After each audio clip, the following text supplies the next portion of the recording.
Joined at our desk now by Daniel Stein, president of the Federation for American Immigration Reform, and Ben Johnson, executive director of the American Immigration Lawyers Association. And before we get to your predictions, your hopes for 2018, Ben Johnson, what do you think was the most important development in 2017 when it came to the issue of immigration in this country?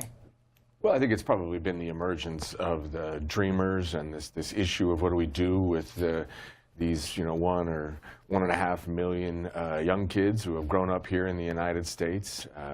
The fact that they've helped to put a face on this issue and to really bring out some of the truths about the immigration, who we're talking about when we debate immigration, them stepping forward and make their lives and their families and their stories known has been, I think, transformative, right? We get to understand that these are doctors and lawyers, these are auto mechanics, cashiers, they are priests, they are Marines. I mean, it's just a whole panoply of things that they do and the way that they contribute to the United States, I think, has been transformative.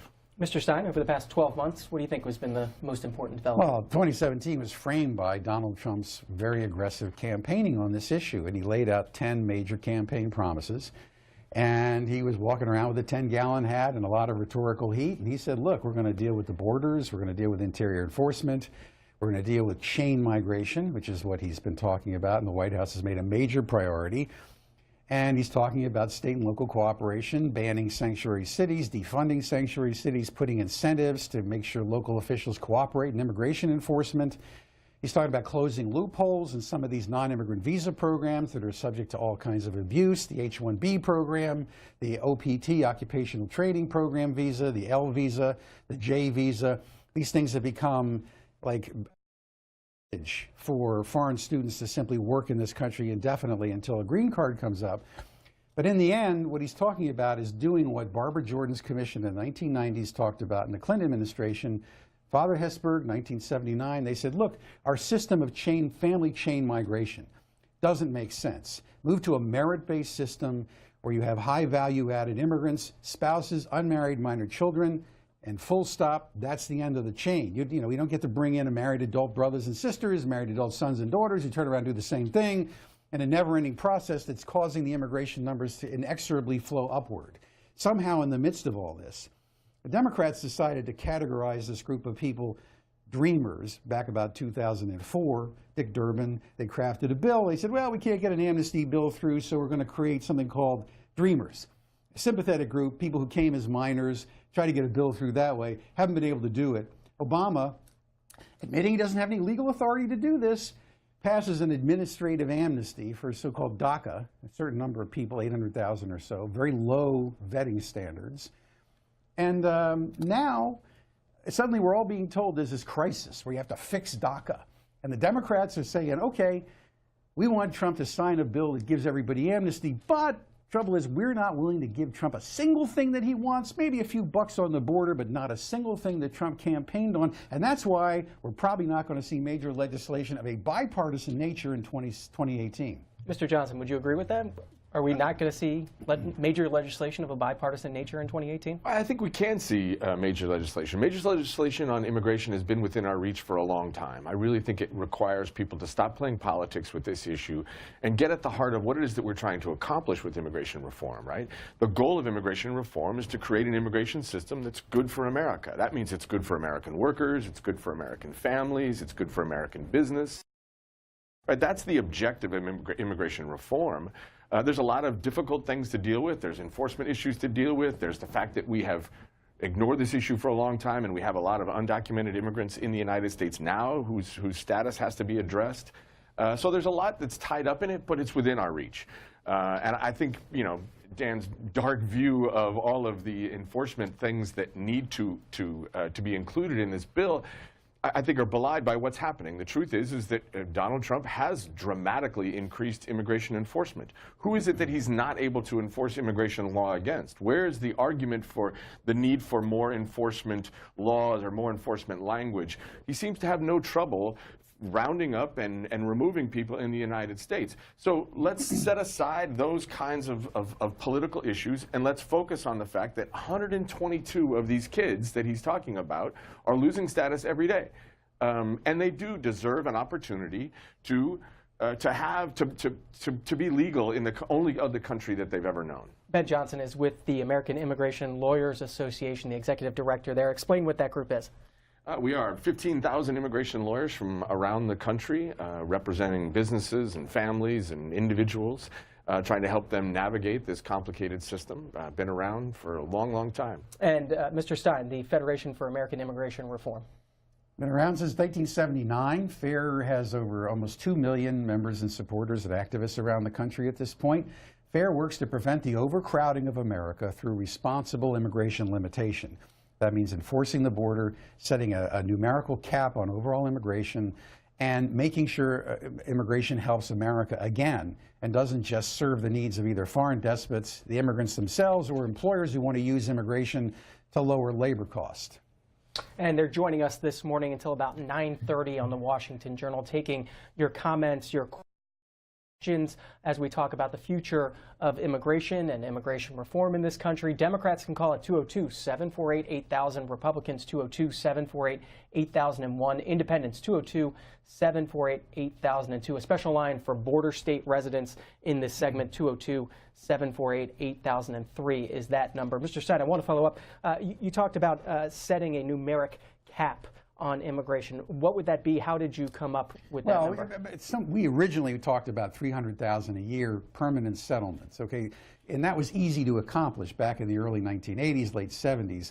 But the notion of chain migration is really the core of the problem. In 1965, when the current system was put in place, everybody involved in the drafting of that bill who's still around will tell you there was a lot of naivete about the nature of migration pressure from poorer countries, less wealthy countries, which were now being given a chance to come in, and what did it mean to give priority based on a nepotistic system of chain migration. Instead of the priority being what you can do for this country, it's basically, do you have a family relationship in the proper degree to get in line? Then you establish these annual numerical limits for certain categories, and that establishes these long waiting lists. There's two major reasons why we have illegal immigration. One is nobody's enforcing the law. You get in, you stay, you're never going to get caught. The second reason is family preference means that some people who are waiting in line for 7, 8, 9, 10, you had some callers talking about this, many of them are incentivized to come in on B visas, the tourist visa, and then they never leave. So you have all these visa overstayers. Proper reform means going at all the root causes of our current immigration chaos. And what you have right now is anarchy among the Democrats. The Democrats want immigration anarchy. Promote everybody coming illegally, let them stay. They're not willing to come to the table to talk to Donald Trump about anything Donald Trump wants to get done. When it comes to that number you were talking about, you said that was the original number. Do you have a number today? Well, it would be nice to get it back down to 500,000 to 600,000. And phase it down. The point is, if you have an immigration selection criteria that skews toward very highly skilled, very capable, high value-added immigrants, spouses, unmarried minor children, the demand declines and you eventually bring the numbers down. Mr. Johnson, what would that change mean to get to 500,000 to 600,000? Today, there's what, about 1 million legal immigrants that come into the country each year? More than that. That's correct. So it would require a dramatic shift, and I think it would be a significant hit to the economy. I certainly hope your adult children aren't listening to you this morning, and dividing families, making these kinds of value judgments about who you include in your family and who you don't. I think is it's not who we are as a country. We do have preferences. I mean, you can look at the visa bulletin. You don't have to take my word for it. The first preference that we have for employment-based is workers of extraordinary ability. And then the second preference is professionals holding advanced degrees or persons of exceptional ability. So we already have a system that prioritizes people that are highly skilled, highly educated, bringing unique talents to the United States. And in the family category, the first thing we do is we allow citizens and legal permanent residents to be able to bring their spouses and minor children. After that, you've got a really long waiting list for the kinds of family members that I think people really legitimately want to be able to have here in the United States. Let's give you gentlemen a chance to talk to the callers. Anne's up first from Tampa Bay, line for Independence. Anne, good morning. Hi, good morning, Mr. Johnson, Mr. Stein. I'm glad to get on with the program this morning. Thank you for C-SPAN. Will you please answer, Mr. Johnson, a couple of concerns that I have regarding the immigration judges that belong to your organization? I had a C-SPAN informational thing where judges actually belong to their organization and they sit on immigration decision-making situations having to do with different states. Also, I'm so glad to get on with Mr. Stein. I do not know if you know where I am, but I am in Florida, and that's always considered not a border state. Well, I have to tell you, it is a border state, and I'm a little nervous, but assimilation is a big issue in our state and in other states. So when things are going to start moving forward for the DACA program and the judges deciding who's going to stay and who is not going to stay based on their political leanings, can you both address that for me? Thank you. We'll take it up, and we'll start with Mr. Johnson. The first question to you about your organization and the relationships. Sure, we've got great relationships with immigration judges, but they're not members of AILA. AILA members are immigration attorneys who are not working for the government, working in private practice. That being said, we have a lot of respect and a lot in common with immigration judges. We firmly believe that immigration judges played a really important role in the system. I think too much of the immigration decisions happen outside of the courtroom instead of inside of the courtroom, where a judge can look at the facts and make determinations about does this person deserve removal or what should the outcome of a case be. Too often in the current system, decisions are made by, essentially deportation made by the police officers who made the arrest. And that's not the system of justice that we have in this country. So proud believers in the important role that immigration judges and immigration lawyers play in the system. Mr. Stein, the second question was on assimilation. Well, there's a profound sense in this country that immigration has, of course, gotten way too high on a sustained basis because of chain migration, because of previous amnesties. You give an amnesty to 800,000 or 1 million, 2 million DACA beneficiaries under the current chain migration, that can produce another 4 or 5 million visas down the line for relatives. So the problem with chain migration is that it makes immigration basically unaffordable because it de-skills the flow and it makes the American people subsidize low-skill, low-wage labor. It's also unmanageable because, as I say, people come on tourist visas, they don't leave because they think they're going to get a green card. It also means we have a mismatch between our labor market needs and the skills basis of the immigration flow. We're in a high value-added post-industrial information society.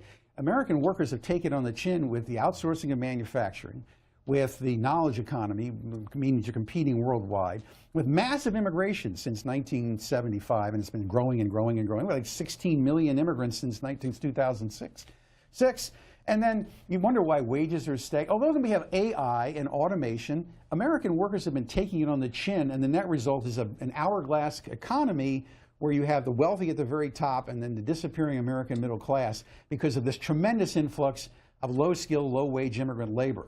Mr. Johnson, you wanted to jump in? Yeah, look, we can disagree, but it's important to tell the truth. The idea that one immigrant is somehow going to bring millions of other immigrants, it's simply not. 3.14 relatives.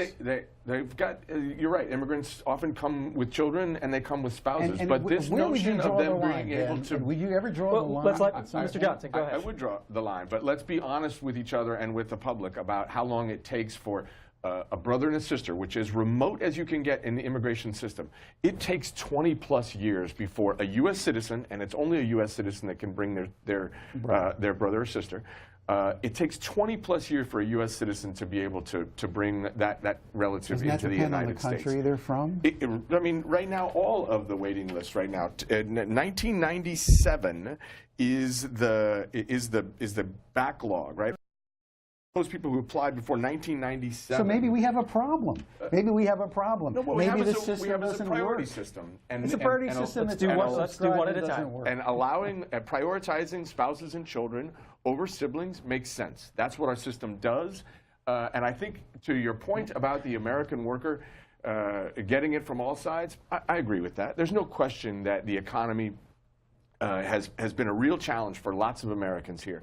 But if the only answer that you're able to offer that American worker is a scapegoat and an excuse, then you really don't understand the nature of the problems that they're facing. One question I did want to ask, one of the pieces of legislation that's being discussed right now, being pushed by a lot of Democrats, is the Dreamers Act. How many individuals would be impacted if the Dreamers Act was made into law? Well, it What's depends the on numbers? the version you're talking about, because the DACA group is about 800,000 low vetting. And they would Many all people, fall under the remember, they're Dreamers. not all valedictorians either. Many of them, by the way, are in their 30s now. Many of them high school dropouts. Many of them have never learned English. I mean, we get this rosy-colored view, but beyond the 800,000 DACA people, the Lindsey Graham version of the DREAM Act, the Dick Durbin version of the DREAM Act, and Dick Durbin cooked this whole thing up, senator from Illinois. You're talking maybe 2 million people, and the CBO just scored this whole bill, the Graham bill, and said, hey, we're talking $26 billion taxpayers are paying over 10 years if you give them amnesty. Now, why is that? Low skill, access to various public benefits that they don't have now. Would you agree with those numbers, the 2 million number and what was the cost of it over 10 years? About billion. $26 billion? No.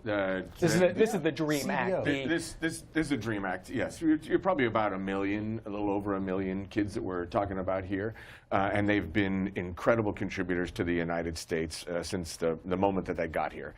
And this being cooked up by Dick Durbin, it was cooked up by Dick Durbin and Orrin Hatch. This has been one of the first partisan proposals that we've seen on immigration. It's been around since 2000, back in the day when you had bipartisan efforts. So if that's cooked up, they ought to cook up more of these kinds of ideas. Some more calls. Larry is here in Washington, D.C., a Republican. Larry, go ahead. Good morning. The point I get sick and tired of hearing people is they don't tell the truth. The true amount of illegals in the United States is about 30 million. And both sides are guilty. Started with Reagan and Democrats, both sides. So I want to say I had 3 former co-workers, 2 from Cuba, 1 from Ecuador. All of them became American citizens. They learned English. That's what I respect, not illegals. So they, and then to say that I heard one. Well, Larry, I want to take up that number: 30 million illegal immigrants in the United States. Is that accurate? Well, there's no census-based estimate based on a number that high. It could be 7, 8, 10 million, could be more, could be 15 million. The bottom line is nobody knows because it's illegal, although the Democrats seem to know where they all are and want to get them into the voting booth. Mr. Johnson, do you agree with that number? I just want to see if we can agree on the basic numbers we're talking about. We can agree that $30 million is not 30 million undocumented immigrants is not an accurate number. I would agree with Dan. It's somewhere between 9 to 12 million undocumented immigrants in the United States. But he's talking about doing it the right way. The point is there's a deep sense in the public that respect for law is a cornerstone of citizenship. Millions and millions of people breaking the law, jumping the line. Then they want an advantage, like the DACA people, because they broke the law. That's the definition of amnesty. To Richard in Butler, Kentucky, line for Republicans. Richard, thanks for joining the conversation. Yes, sir. I'm 70 years old, and I've lived through this turmoil that you're talking about today. Where I live at in Lexington, there's a light bulb, GE had a light bulb factory, and thousands of people lost their jobs. I didn't hear nobody say, oh, them poor people. What are we going to do for these people? No, it's always the illegals. We're sick of it. They brought drugs to our nation. They brought bombs to our cities. And, today to have an outside activity, we have to have snipers on the roof. That's not America. Cameras on every corner. All of this is over immigration. So, Mr. Johnson. Well, listen, the immigrants to the United States aren't bringing drugs. They're not bringing terrorism. They're trying to make a better life for themselves and for the communities where they live. But I understand the pain that you're talking about. There has been many places in the United States that have suffered through the changes in our economy, and there haven't been enough politicians paying attention to the needs and the concerns of those communities. But as I said before, the answer is not to make villains or scapegoats out of other people. The answer is to focus on what does it take to rebuild communities. And for some of those places, immigration is a big part of how you rebuild those communities. There are many places that are losing population. There are many places where bringing immigrants in is helped to create jobs. It's not a one-size-fits-all. It doesn't mean that every community is exactly the same. What you need to do is demand of your leaders that they respond to your problems, not with excuses and scapegoats, but real solutions. The president has proposed a solution of ending chain migration. Mr. Stein has talked about it, moving towards a more merit-based system. That's the RAISE Act that we've talked about with our viewers earlier. Are you supportive of the RAISE Act? No, the RAISE Act, we have a merit-based system. We can talk about how to improve the system because it definitely needs improvement. Congress has ignored it for many, many years. Look, I think it is out of step with our economy. The truth of the matter is that, yes, we want and need high-skilled immigration coming into the United States because we do have needs at the high end of the skill spectrum. But we've also got American workers that are getting out of their less skilled jobs, trying to move into those high-skilled jobs, so you have gaps at the other end of the skill spectrum as well. What you need is an immigration system nimble enough to respond to the needs of our economy, to fill legitimate gaps in our workforce, and to Dan's point, create a system where you've got people who are following the rules. When the system is as broken as it is now, it becomes very difficult for anybody to follow the rules. Mr. Stein, I know you want to jump in. I mean, I like Ben Johnson a lot. But he does represent people who make a living bringing immigrants in or major corporations that use foreign labor. I'm not a problem with that. But the point is the interest is what matters. FAIR represents millions of Americans who simply think the border should be controlled and immigrants shouldn't come in and take American jobs when there are Americans to do those jobs. The numbers shouldn't get so high that it's unmanageable, we can't control it, and it challenges both environmental preservation, cultural assimilation, and our ability to accommodate people. Donald Trump has articulated a very sound basis for reform. Now, that sound basis suggests numerical limitations overall and restoring to the American people the decision about how many people come in, who are they going to be, and how you enforce the rules. Mr. Johnson, just a quick response before we get some more calls. Well, first of all, Dan's a member of my organization, so it can't all be bad, it's right? It's a good organization, but my point is that you represent practitioners. Our goal is to be able to have immigration laws that are predictable, and that can match up our needs as families and businesses with the immigration system. We don't have that now. To Woodbridge, Virginia. Mike, independent, go ahead.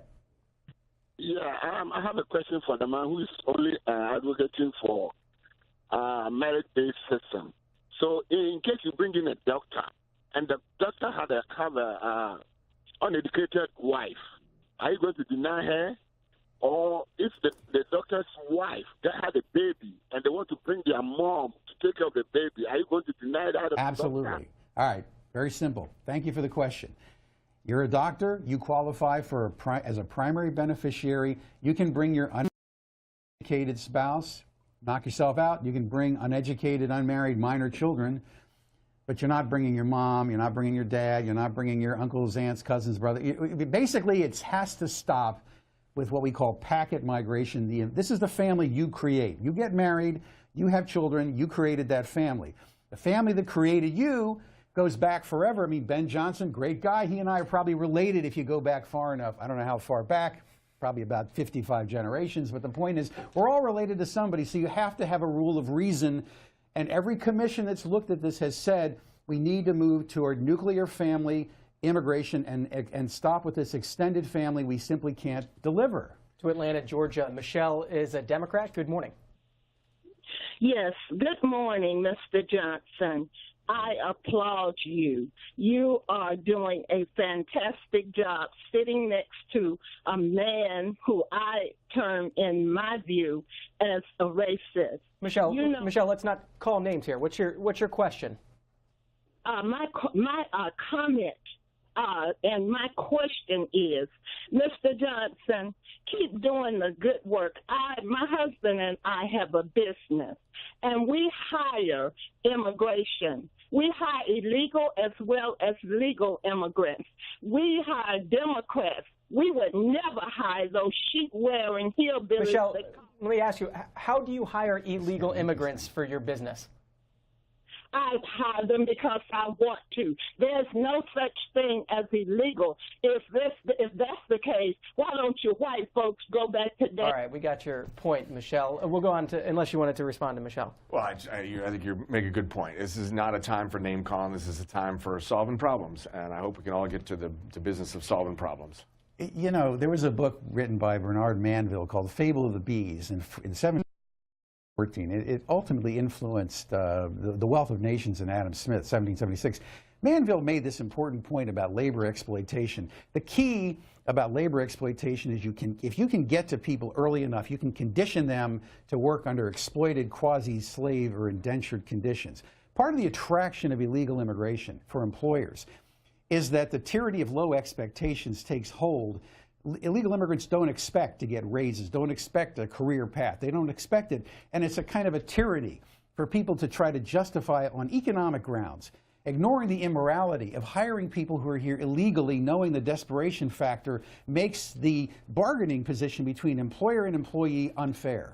Let's go to a border state, to Arizona. Jerry is in Chandler, Arizona, Republican. Go ahead.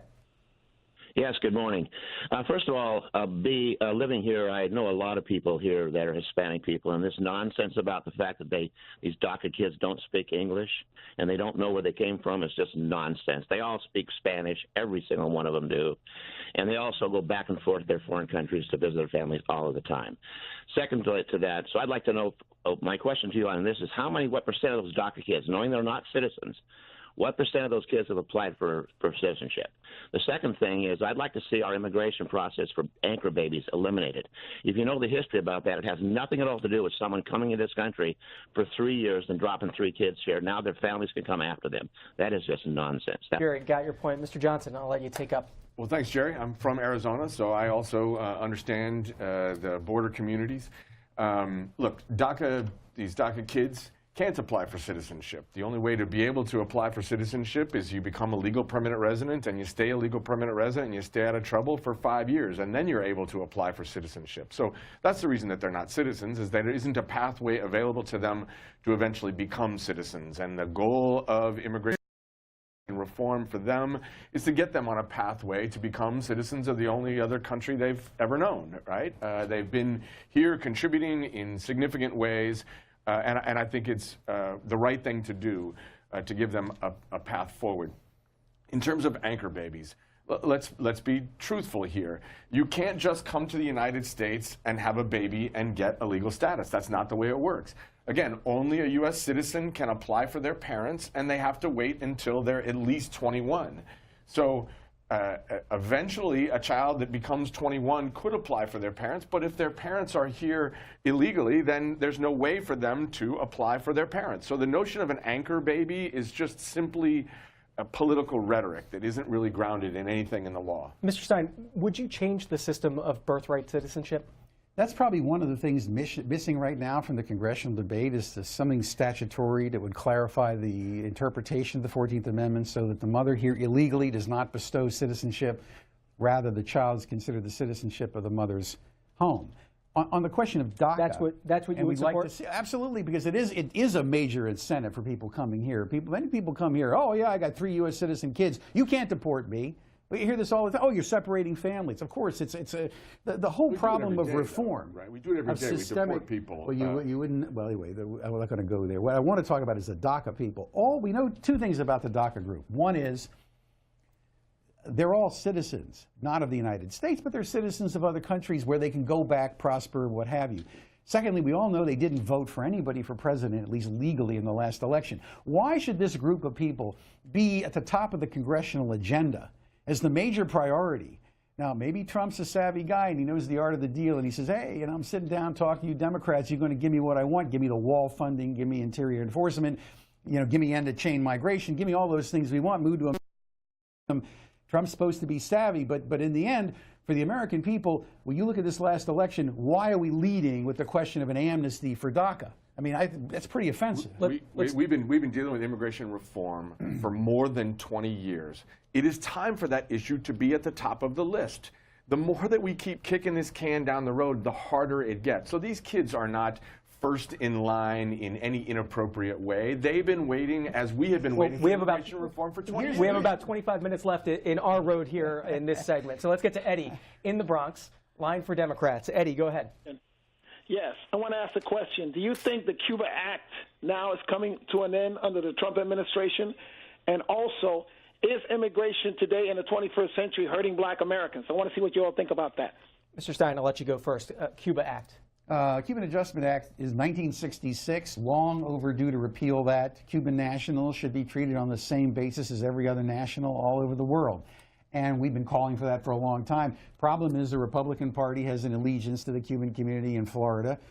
The Democrats used to be willing to support repeal, but lately they just don't seem to care what happens. But in the old days, there was a consensus that it was a Cold War relic and needed to be repealed. Will Donald Trump do that? Well, he seems to be, judging from the tweet this morning or yesterday about DACA, trying to match the Democrats at their own game to say, where Democrats aren't really delivering on some of this stuff. So if you're an Hispanic American voter, Trump did pretty well among Hispanic voters, by the way, in this last election. Second thing was about whether immigration's hurting black Americans. The massive amount of low-skilled immigration, middle-skilled immigration, the way in which it's being brought into the country, as well as illegal immigration, has hurt not only black or African Americans, but it's hurt all Americans who have the least ability to basically defend themselves, depending on education, skills, composition.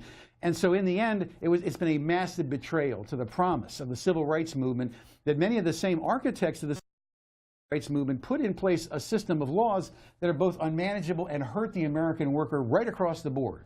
Mr. Johnson. The goal of immigration reform should be to end undocumented immigration as we know it. I think everybody should be on board with that. That's the goal. Having undocumented immigrants in the United States is not good for anybody. It's not good for us. It's not good for them. If there are employers that are out there that are using the immigration system to further exploitation, to choose immigrants over qualified American workers, then those employers should be punished. Our immigration system is set up to make sure that immigration is used to fill legitimate gaps in the labor force. So I believe in immigration enforcement. We ought to make sure that employers are playing by the rules and that they are preferring U.S. workers over immigrant workers. But where we have legitimate needs for immigrant workers, then we should allow our immigration system to fill those gaps. It's what we've been doing for 200+ years. It's served us well. It's time to update the immigration system to make it fit for our economy of today. Did you answer the caller's question, though, about whether the immigration system is hurting African Americans in this country? The immigration system is not hurting African Americans in the country today. All of the evidence shows that immigrants bring opportunities and jobs to the communities where they live. That doesn't mean that there aren't unique challenges to African Americans in our economy, but those challenges aren't going to be addressed through the immigration system. Again, if there's exploitation happening, if there's preference of one worker or an immigrant worker over a U.S. worker, then that exploitation and that violation of immigration law ought to stop. Again, Ben Johnson is the executive director of the American Immigration Lawyers Association. It's AILA.org on the internet if you want to find them. Dan Stein, the president of the Federation for American Immigration Reform. It's fairus.org. And we're taking your calls for about the next 20 minutes this morning on the Washington Journal. Roger is in Roanoke, Virginia, a Republican. Roger, go ahead. Yes. It seems like a lot of the verbiage, I think we need to get back to calling this exact. We can paint rosy pictures, as Mr. Stein alluded to earlier, DACA and all, but it's illegal immigration. And Mr. Johnson, I have a question for you being a lawyer. How do you feel when our politicians who swore to take an oath and uphold the Constitution and its laws want to make not only their city, but a whole state a sanctuary state? And how do you think that affects law-abiding citizens when you've got politicians picking and choosing what laws that they are choosing to follow? Well, sanctuary cities, it's a bit of a misnomer these days. There is no city that's out there and sort of circling the wagons around immigrants and protecting them from deportation. What's happening in lots of communities around the country is those law enforcement officers are making the determination that the best use of their time, money, and resources is to focus on the laws that they've sworn to enforce. The local criminal laws, the local 911 calls, protecting and serving their communities. And they've made the determination is the best way for them to do that is for them to do their job and for the federal immigration officers to do their job. They've got nothing against those federal immigration officers, but they're not prepared to take their time and their money to do the job of the federal government any more than they would do the job of the IRS, just stopping workers or stopping drivers and finding out, did you file your taxes or not, or federal communications laws or OSHA laws. I mean, where does that end? At some point, the federal government needs to do its job, and state and local law enforcement need to do their job. Mr. Stein, on that last point. It's hard to understand the lack of compassion for American workers in the face of massive lawlessness that's happened all across the board. People believe in this country because they believe it works, and respect for law is an important component of it. People who come in here illegally, people who come in without the skills and education that we need, are directly impacting American workers in ways that, if you look back at the history of the American labor movement, sanctuary city, what we have right now is the Democratic Party has set itself at defiance of federal immigration enforcement in the interior. You have to be blind or an ostrich to not see what's going on when Jerry Brown signs this law, de Blasio's comments. The Democratic Party is uniformly opposed to any measure that will increase interior enforcement. That's one of the reasons why they won't come to the table and negotiate with the Trump administration or the front benchers in Congress to actually cut a deal with the Trump administration, because the Democrats have basically said, immigrants vote heavily Democrat, and we don't give a darn whether they come legally or illegally, and if they're here, they're not going to go home if we have anything to do with it. So to make the argument, well, there's a fine nuance about what kind of laws the federal government should enforce, they are hostile to federal immigration enforcement in their communities. They're basically putting up signs that say, federal enforcement authorities, get out of our cities. We want you to pay for the immigrant labor, but we don't want you to help enforce the law. We need to get some more calls. Eve is in New York, line for Democrats. Eve, go ahead. Yes, good morning. I'm calling. I'm a legal immigrant. I come here. I work in the nursing home. Mr. Stein, I would like for you to come in the nursing home to see how we work hard, how we come here and take care of elderly, and then not for a lot of money. So tell me, are you nobody? I don't think you're going to let a family member of yours come in and do the work that we're doing for the amount we get. So we don't come here just to take American job. We come here to contribute, because I come from Haiti, to work, help ourselves. And then, but we do it hard job, working in a nursing home, cleaning patients, helping them with their daily lives every day. Eve, thanks for sharing your story. Well, I want to commend you for working hard and being willing to do an unsavory job, but the problem is, if immigration were lower, these undesirable, as they call them, domestic-based jobs that don't compete in the import competing sector, they pay more. The whole history of American labor and the labor union movement in the dawn of the 20th century was controlling immigration in 1921-24, enabling bargaining leverage for American workers to increase so they didn't have to work under the kinds of conditions you're describing. The percent of Americans who are now unionized has declined. Americans have been marginalized out of the labor force in record numbers. The unemployment rate is much higher than the official unemployment rate would suggest, as Americans have quit looking for work because they don't want to compete with you in the same kind of jobs that you being here essentially are allowing employers to pay. And so immigration is about winners and losers. People at the top make money off the low wages that immigrant workers work for, but people in the middle are getting clobbered, and the net result is we have no middle class. Ben Johnson, you've got Tom in Brockton, Massachusetts, line for Republicans. Hey guys, I live in a city that probably is at least 1/3 immigrants, mostly first generation, a lot of Haitians, a lot of Cape Verdeans, all good people. I have no issue with them. What I do have an issue with is our immigration system is broken. And you know why it's broken, gentlemen? Tell us, Tom. We have too many illegals in the country. What's not to understand?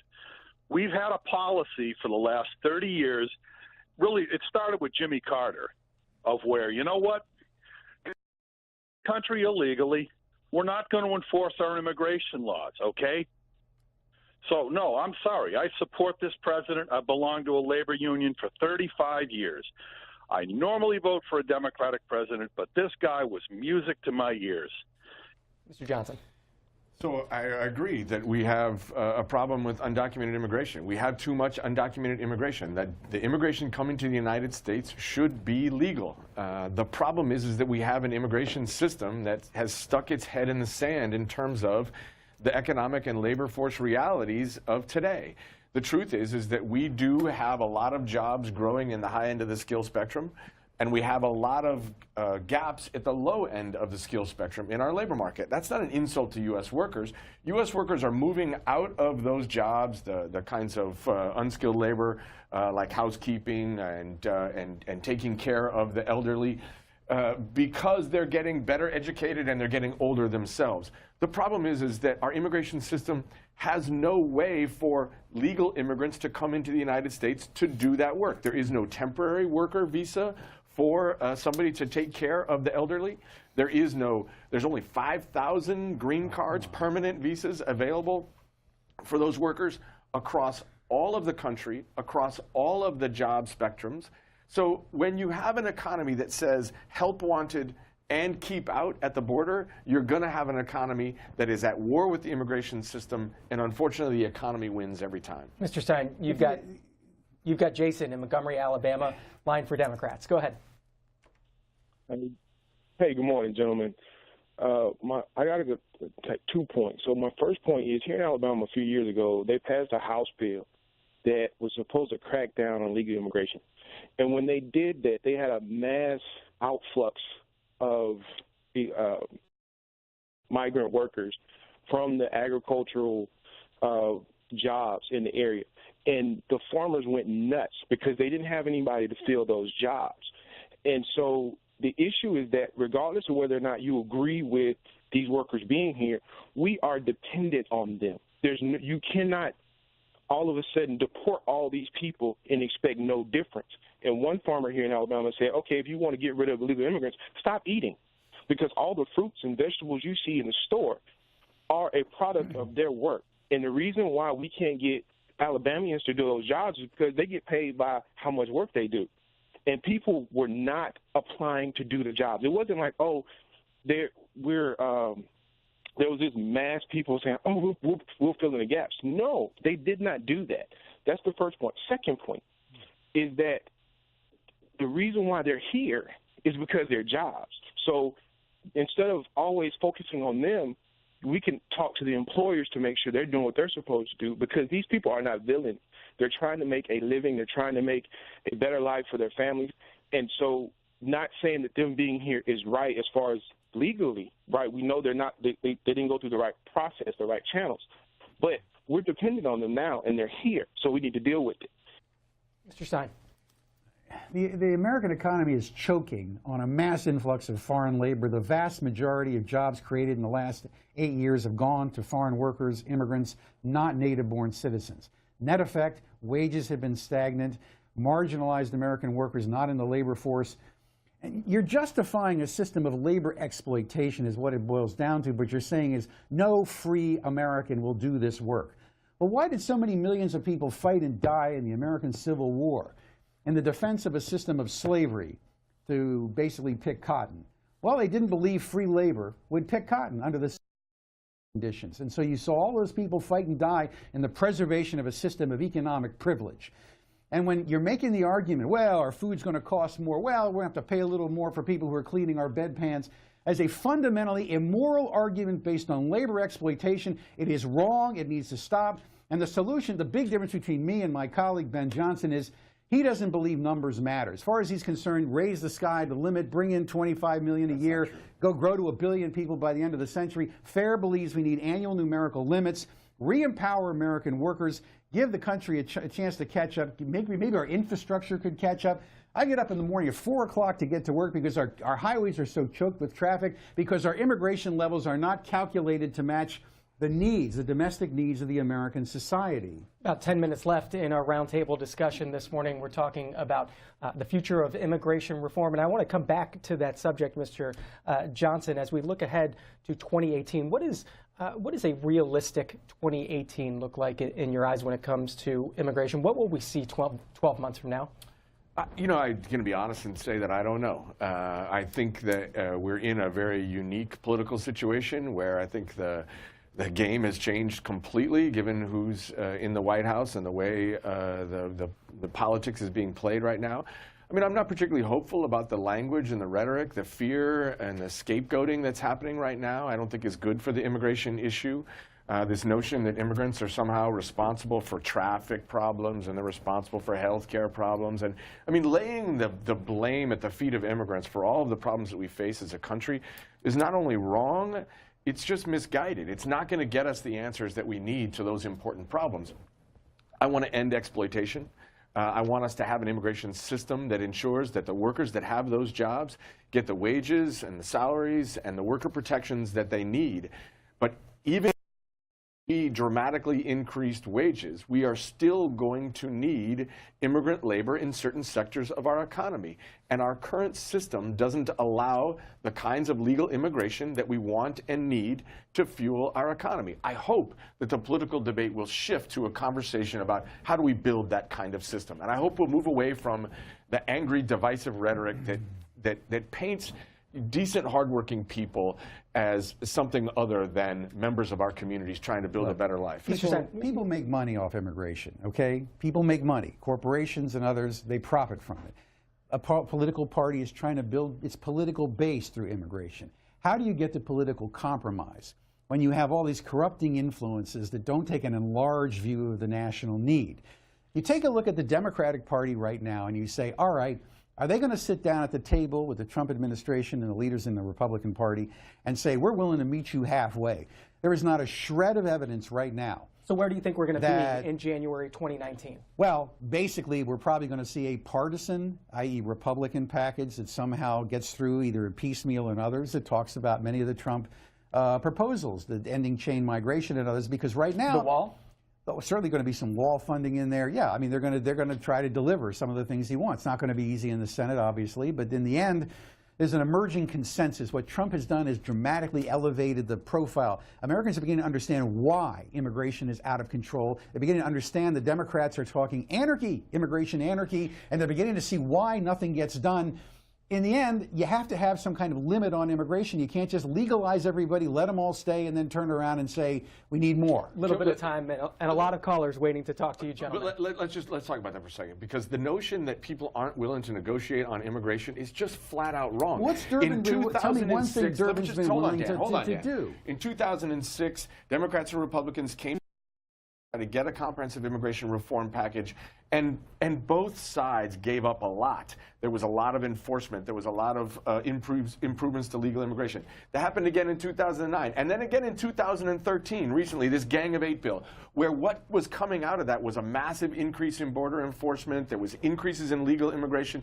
So the idea that politicians can't and won't negotiate on this issue is flat wrong. Let's bring in Brian, who's waiting in New Orleans, line for Republicans. Brian, go ahead. Mr. Stein, thank you for fighting. Mr. Johnson, we're going to resist you. And you are wrong, Mr. Johnson. They are undercutting the community here from the top and the bottom. They're bringing the brightest, and they're bringing those desperate workers in. Mr. Stein, you are on point. Thank you. We are fighting and resisting you, Johnson. You're an attorney. You have a job to do, Mr. Johnson. Your kids, they don't compete. They don't have to compete with these immigrants. So you're good, but we're going to fight. Got your point, Brian. Let's go to Dave in Kingston, Pennsylvania, line for independence. Dave, go ahead. Yeah, I feel that any country that has high unemployment and homelessness should have zero immigration. I think the United States right now needs a 10-year moratorium on all immigration. Also, we need to repeal the Hart-Celler Act of 1965. And we need to suspend the H-1B visa indefinitely, but with rare exception for a true genius, someone like a Werner von Braun or a Nikola Tesla. Mr. Stein, I'll let you start. Right on point. I got to tell you, would you agree with a 10-year moratorium? Why do we have immigration? It's supposed to serve the American people and the national interest. It's an optional program. We don't have to have immigration for a sustained period of time to absorb and assimilate, build the highways, the infrastructure, the transportation system we need, improve public education, actually catch up and make sure immigration is compatible with the population growth levels we want, our environmental goals as a nation. There are all these factors immigration implicates, but we can't decide those now because of chain migration. He's exactly on point. That a timeout Fair called for one in 1991. We said, look, the problem with these oversubscribed relative categories is we'll never catch up. They go back years. So unless you take a timeout or a breather, we can never reset and start anew. So the caller really, and the H-1B program, he's right on. The guy is telling you, guy's on point. Mr. Johnson, smart guy. What would that timeout, what would a 10-year moratorium on immigration do? it'd be devastating to the economy, devastating to families. Let's be clear about what a moratorium is. That means that you fall in love with somebody from another country, you don't get to marry them. You don't get to unite with them in the United States. If you've got somebody like Elon Musk or some other kind of really high-skilled immigrant who's trying to come to the United States to innovate and create jobs in the United States, we're going to say no to you for no other reason than we're enamored by this notion of a moratorium. The truth is that immigration flows have ebbed and flowed with the economy consistently for the last 100 years. So we do have ebbs and flows that drive the immigration needs and demands, and that's the way the system should work. I see a lot of flow, but I don't see any ebb. The idea that we should only have immigration when there's zero unemployment ignores the fact that there are certain areas of the economy and certain areas of the country where you do have incredibly low, effectively zero unemployment. And those folks that are desperate for people to move into their communities or for people to be drivers of their economies can and should be able to use the U.S. immigration system to achieve those results. To Beaverton, Oregon, John's a Democrat. Good morning. Hi, good morning to Mr. Johnson and Mr. Stein. I had 5 points. I'm also a Roman Catholic. John, So did you in say terms of migration? Did you say 5 points? Let's just do 1 or 2, John. We're not going to have time for 5. Persons have the right to find opportunities in their homeland. Persons have the right to migrate to support themselves and their families. And sovereign nations have the right to control their borders. Would you both agree on that? Mr. Stein, would you agree? Well, your second and third point were fundamentally inconsistent. I mean, there's no, beyond what the Pope is saying, there's no right to cross borders in search of work if you don't have the right to be in any country, and that's just the law of nations. Mr. Johnson? Look, I think we ought to be able to secure our borders. I think we ought to have an immigration system that allows us to determine who legitimately can be here and who we want to keep out. But we've got to regulate immigration system. We can't keep putting our head in the sand and pretending the problem will go away by itself. John, did you have a follow-up? Yeah, the one thing, I'm going to add 2 more points. Mr. Stein was talking about exploitation. Is he aware there was like an LA Times article where certain employers in California are threatening their employees with, oh, I'm going to get ICE after you. And then also that 95% of DACA recipients are working or going to school. Well, I'm not familiar with that DACA data you have there. That's not my understanding. But secondly, you're confirming my point about if employers call up threatening workers with deportation. That's exactly my point. My point is it's a system of labor exploitation. Why do you want to try to justify it either on economic or moral grounds? It's wrong, and it should not be defended by anyone. Let's get in Karen in Somerset, New Jersey. Independent. Go ahead. Hi, how's everybody today? Doing well. I just wanted to speak a little bit about how illegal immigration and immigration has affected me. I moved from upstate New York 4 years ago to come back to New Jersey to help with a sick sister. I've worked in health care. I came back here. Initially, when I was trying to find a job before I came here, I had a real difficulty because I was not bilingual.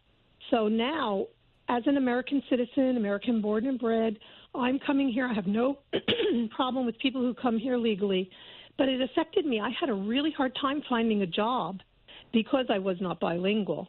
Now, I did manage to get a job, and I was pushed out because we had so many people coming in who, predominantly Spanish-speaking people, that it was very difficult to maintain my job because I could not speak Spanish. Now, I think there's something inherently wrong with that. Mr. Johnson? Yeah, I mean, that's an unfortunate situation, and I think we need to make sure that those kinds of exploitive environments don't happen. Dan acts as if exploitation never existed until there was immigration. It's a sad reality that there are employers, there are bad actors out there that are willing to exploit workers, and we need to figure out a way to end that. But you're not going to end that by pretending that immigrants don't play important roles in our economy and in our communities. 25% of doctors in the United States are foreign-born. They are providing really, really valuable medical services in rural communities all across the country. Those are the kinds of things that need to continue. Ben is really saying is Americans aren't good enough to do any job in this country, whether it's doctors or picking cantaloupes. Look, the invidious nature of the discrimination the caller is facing, which is bilingualism, if you will, is a common problem among lesser skilled American workers, maybe even with 4 years college. When we lost all these jobs, when manufacturing went overseas, internal mobility was hurt, because if you lived in Dayton, you couldn't relocate to Miami as a firefighter because you weren't bilingual. This really hurts the job prospects for American native-born American workers who may be descendants of Patrick Henry. Last call. Can't get a job because they don't speak Spanish. That makes no sense. Let's get in Mark. Chester, Virginia, line for Republicans. Hold on a sec. Want to get in Mark? Yes, Mr. Stein, Mr. Johnson, good morning. I want to comment on some observations I had over the summer. My neighbor just retired, and he was having a lot of work done to his house. Well, when I was growing up, the crews were mixed black and white guys, roof and side and windows. This summer, I watched these guys go to the neighborhood, and every crew was Hispanic and were run by either a black guy or a white guy. But all the crews were immigrants. So I spoke with the guys and asked them, were they legal, illegal? You know, I said, none of my business. I was just curious. And they all just smiled and said they didn't know, they didn't care. They just did work. And these guys did work from dawn to dusk. But when you say that there's jobs Americans won't do, those are jobs we always did. Yeah.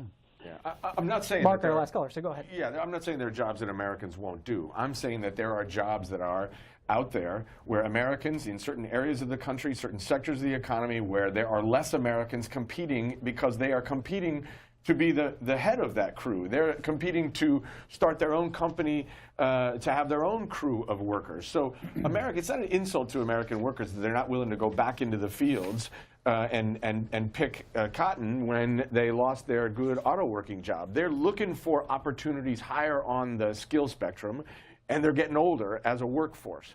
So this notion that mobility, that somehow language skills has anything to do with mobility, the reason that U.S. workers, a lot of the U.S. labor force, can't move around in search of those jobs is that they now own homes at higher rates than they ever have been before.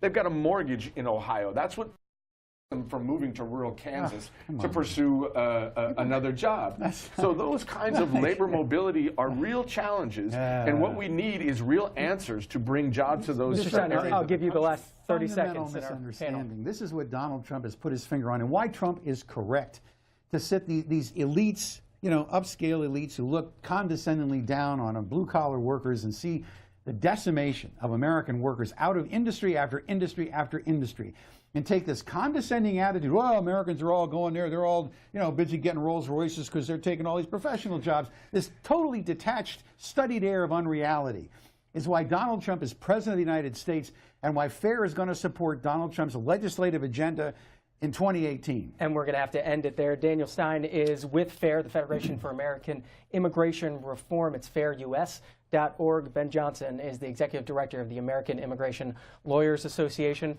Thanks. Come back again. Let's do it again. Fun.